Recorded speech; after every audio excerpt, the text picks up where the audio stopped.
My name is Bea Presas. I graduated with a bachelor's degree in marketing. Oh, so you look very familiar to me. Saan ka ba nag-aaral dati? Sa Taylor Swift University International, sir. So that's why pala parang kilala kita. Doon din ako nag-aaral kasi dati. That's nice, sir. Really? Yes, I did. Ikaw naman, Iho.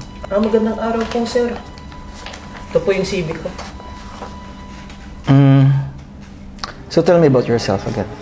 Ako nga po pala si Alvin, 29 years old po. Marami na rin po akong experience. Sa Pilipinas pa lang po, hanggang makapunta po ako dito sa... So, 5 years na po ako sa sales marketing. Your resume seems to be very nice to me. And then, experience pa lang. It's very pleasant to my eyes. Kaso lang, parang may problema tayo eh. Did you read the ad? Nag-try po kasi ako, sir.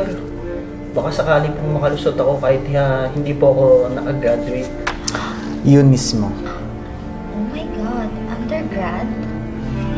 Ang kailangan ko ng graduate, bachelor's degree. Hindi yung undergraduate. Nabasa ko po. O bakit ka nag-apply dito kung nabasa mo? Sinusubukan ko po kasi para makapasok po ako sa mas magandang opportunity, sir. Alam mo ba na hindi namin natatanggap mga taong undergraduate? Hindi kagaya niya. Graduate. Exactly.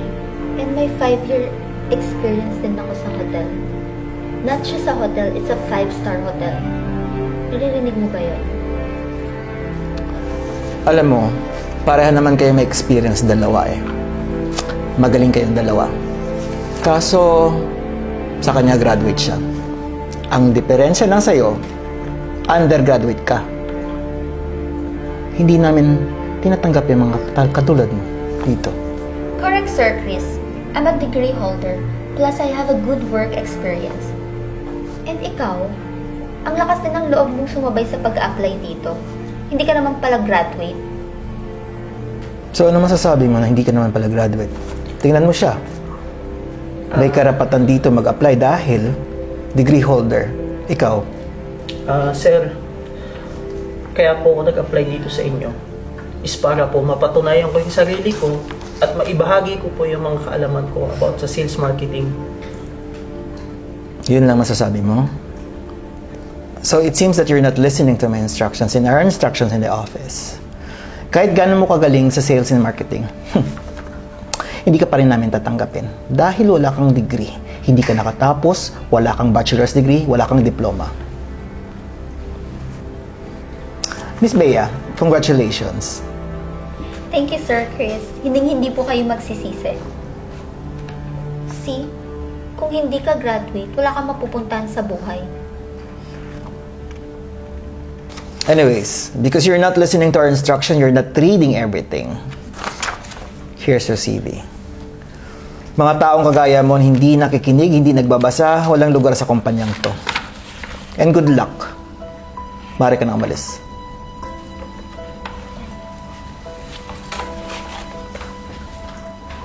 Thank you again, Sir Chris. Congratulations, Miss Bea. Kamusta ka, Mr. Alvin? Okay lang po.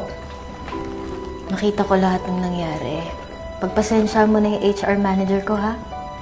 Ayos lang po yun. Ganun po talaga sa trabaho pag nag-a-apply. Hindi, mali yung inasal niya. Pero huwag kang mag-alala. Ako nang bahala doon. Kakausapin ko. So, huwag ka na malungkot. Salamat po. Sige.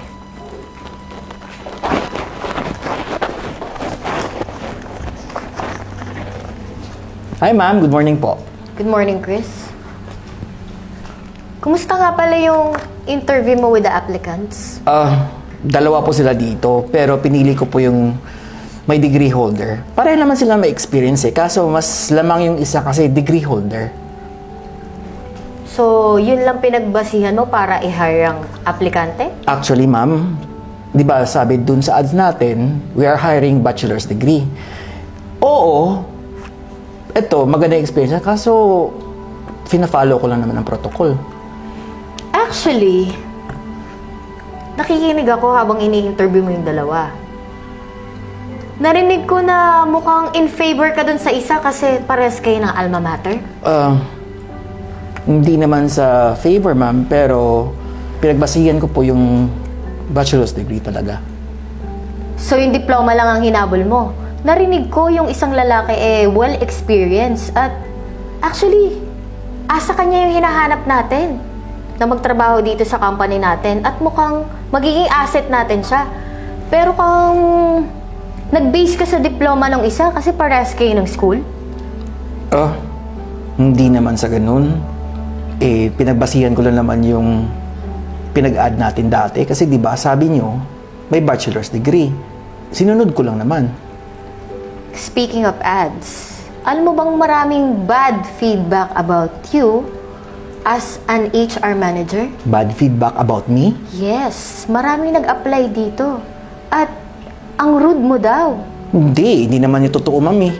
Siguro nagsisinungaling lang sila kasi nga, I was very strict enough to, get the real score here. I don't think so. Even your colleagues, nagre-reklamo sa'yo. About your Nagrereklamo? behavior. About my behavior? Yes, Chris. Well, I'm treating them very nicely. Are you sure na sila yung liar at hindi ikaw? Alam mo, Chris, ikaw ang anay sa kumpanyang to. Yung pag-uugali mo, di ba graduate ka din? Opo. Pero hindi mo ginagamit eh. Pinagmamalaki mo rin yung diploma mo. Pero yung attitude and behavior mo, hindi yun nararapat sa kumpanya ko. Isa kang anay dito. Ma'am, pwede po ako magpaliwanag? I think sapat na lahat yun. Yung bad reviews, to think online yon and then your colleagues. Hindi ko na kailangan mag-investigate. At saka nakita na ng dalawang mata ko yun eh. Nakita ng dalawa mata mo? Yes, I'm observing. Nung ini-interview mo yung dalawa, kaya nga narinig ko na well-experienced yung male na applicant. At pinaboran mo lang yung isa kasi nga, uulitin ko, parehas kayong school. Ano to? Kumpanya na to? May favoritism ka? Anyway, kailangan kong i-work on tong kumpanya ko at maaayos lang tong company nito kung ikaw mismo ang mawawala. Ngayon na ang last day mo. Ayaw kita makita bukas. Pakiayos na lahat ng gamit mo. Pero ma'am, No. You are fired.